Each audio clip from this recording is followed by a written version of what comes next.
welcome back for another video. Today I'm going to talk about all the books I read in I'm going to talk about all the books I read in January.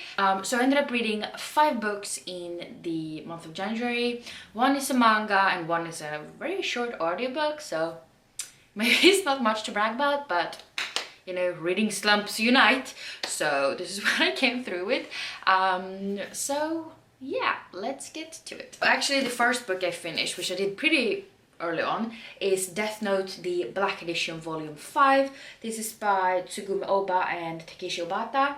This combines volumes 9 and 10 in the series, so I'm almost finished with it. There's 2 volumes left combined into one Black Edition, and this series we follow Light Yagami, and he ends up finding Death Note lying on the ground, and if you write someone's name in this Death Note, that person will end up dying, and if you don't write a cause of death, they will get a heart attack.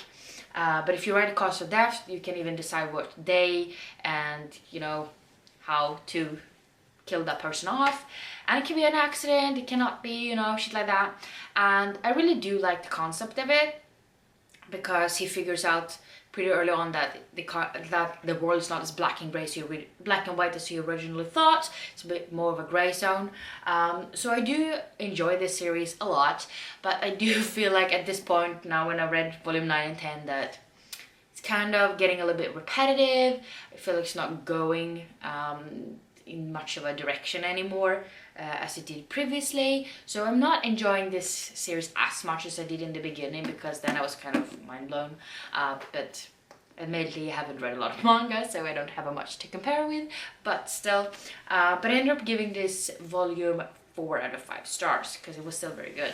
Then I actually decided to do a vlog where I read my TBR Pile of Shame Part 2, so I will link that one and part 1 down below if you're interested and want to check it out. But the first book I read for that was The Priory of the Orange Tree by Samantha Shannon. This is a hunker. It's 805 pages long, which kind of explains why it took me 19 days to finish it, because I was not hooked on the story. Like, it took me 200 pages to get into the story at all. It wasn't like enough character descriptions for me to be able to create my own pictures in my mind, which I really don't like when that happens. And then I was hooked for like 200-300 pages, and then I was uninterested again. So it didn't really manage to capture my interest the entire way, which is a shame, because I've had this one on my TBR forever.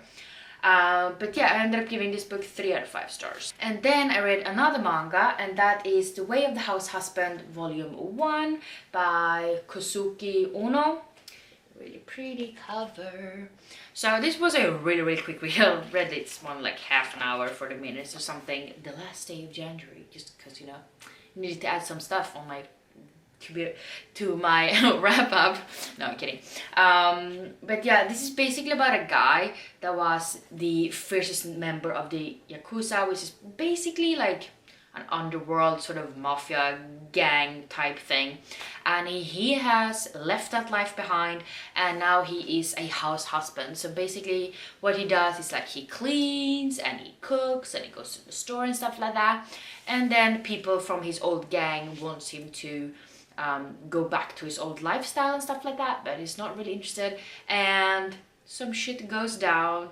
It's really funny, it's a quick read, beautiful pictures, and it's basically just him trying to figure out how to do the simple stuff in a good way.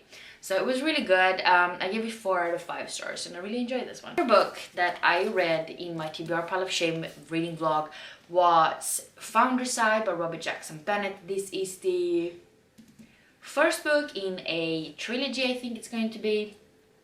In this one we meet this girl called Sansia, and she is a thief. She has been hired to steal this sort of scribed object. She doesn't really know what kind of object it is. She just knows she's getting paid a lot to steal it. And shit goes awry. She ends up keeping the object she stole, and people are now out to get her. And just to figure some shit out, who's after her, and like what is the item used for, where does it come from, and everything like that. And there was a lot of like interesting sort of scribed objects, magical things going on. There was a lot of interesting sort of things going on. I don't want to spoil anything, but it was quite action-packed at points and really interesting. You got to know the history of everything like that, and it was really interesting. And I like the fact that you got some questions answered, and then some things you're still wondering about, making you want to pick up the second book. And there's also LGBTQ plus representation in this one. I didn't really like the introduction of the love interest, because I felt like that was pretty out of the blue, because zero chemistry so far. Hopefully it will pick up in the second book. We'll see when I get around to that. But yeah, overall I really enjoyed it. It was kick-ass. There were some really cool female characters in here, which I always enjoy. Don't be all. But yeah, I ended up giving this 4 out of 5 stars. I also ended up reading the third and I think final Skyward short story novella type thing by Brandon Sanderson and Jen C. Patterson. This is called Evershore, and Evershore is the planet that Jerkface call sign goes to help some of his friends, basically. I don't want to spoil anything because this is like book 2.3 or whatever they want to call it. But they end up going to Evershore, which is basically old Earth, and they have to work together to be able to get some allies on their side and save the day as usual. And I really like Jerkface, to be fair. And it was a really quick and really good narrated audiobook, and I have enjoyed all of these audiobooks, even though I would much prefer to read them physically. So there's going to be a